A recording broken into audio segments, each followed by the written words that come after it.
my own head everything I wish I could say to you. The truth about me is when I heard the news, I didn't cry. I listened for them. I promised them I would, that I would fight for them, that I would show up no matter what it cost me. I swore I'd never let them feel alone. Because you see, I've always been their heavyweight. I've always been the one to fight the battles they didn't feel ready to fight themselves. All it ever took was a call, and they knew I would handle it for them, no matter the time, no matter the cost. They could wave their white flag because they knew I would never back down, not for them, and not even death could change that. Somewhere along the line, I started to think about what I would say to them if I was given just one last chance. If I could gather enough heartbreak or love or sacrifice or whatever it took to get just one message across, what would I say? Throughout this entire process, I've written my feelings down at every moment, my wishes, my love, my denial, my anger. And as one final act of love, I planned to read these thoughts, even jarring and discombobulating and not even making sense. Because for me, that was true love.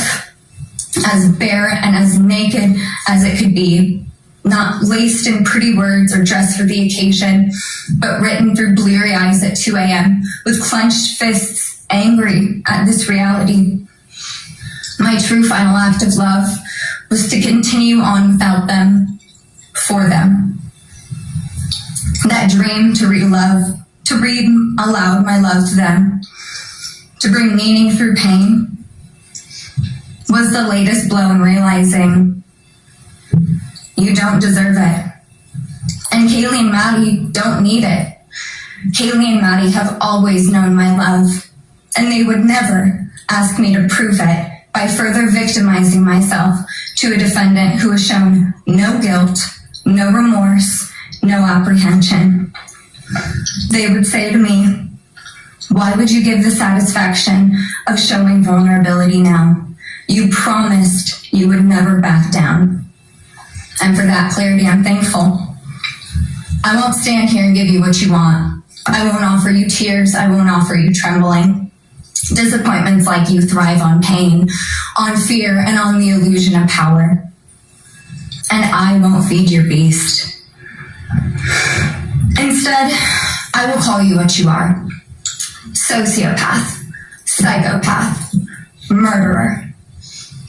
I will ask the questions that reverberate violently in my own head, so loudly that I can't think straight most any day. Some of these might be familiar, so sit up straight when I talk to you.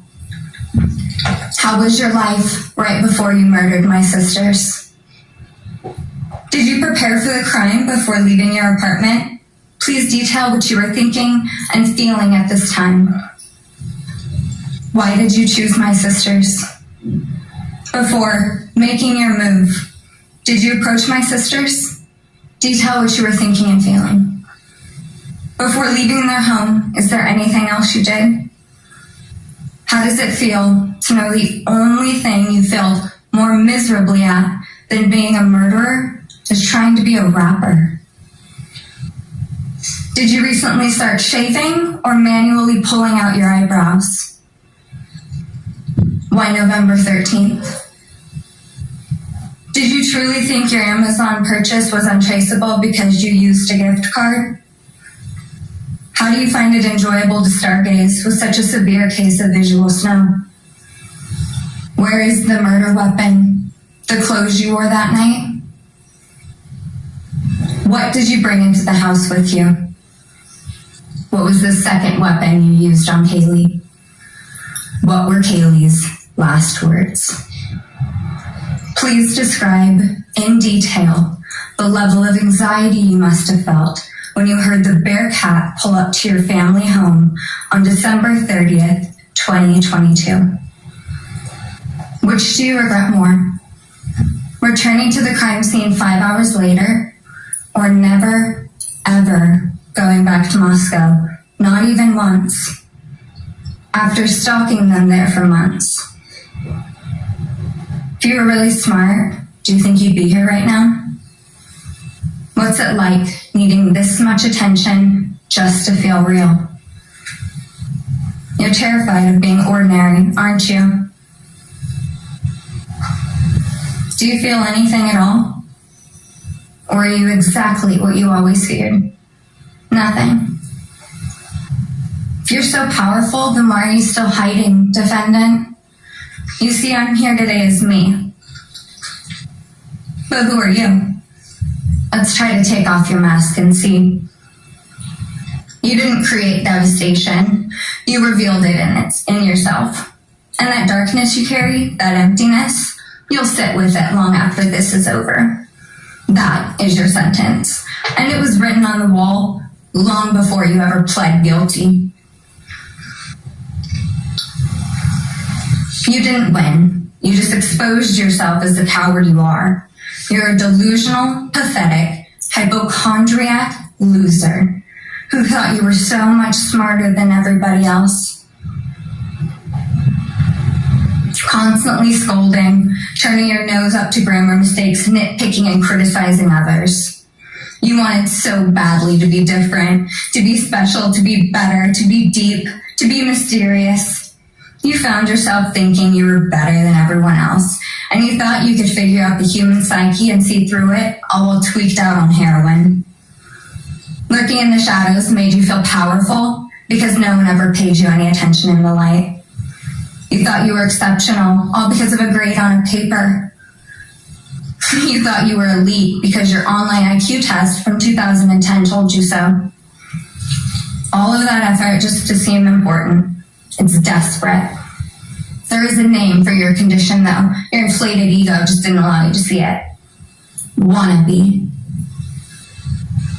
You act like no one could ever understand your mind, but the truth is you're basic. You're a textbook case of insecurity disguised as control. Your patterns are predictable. Your motives are shallow. You are not profound. You're pathetic.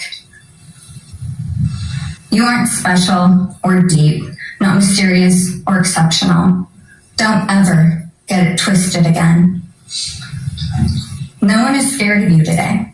No one is intimidated by you. No one is impressed by you. No one thinks that you are important. You orchestrated this like you thought you were God. Now look at you, begging a courtroom for scraps.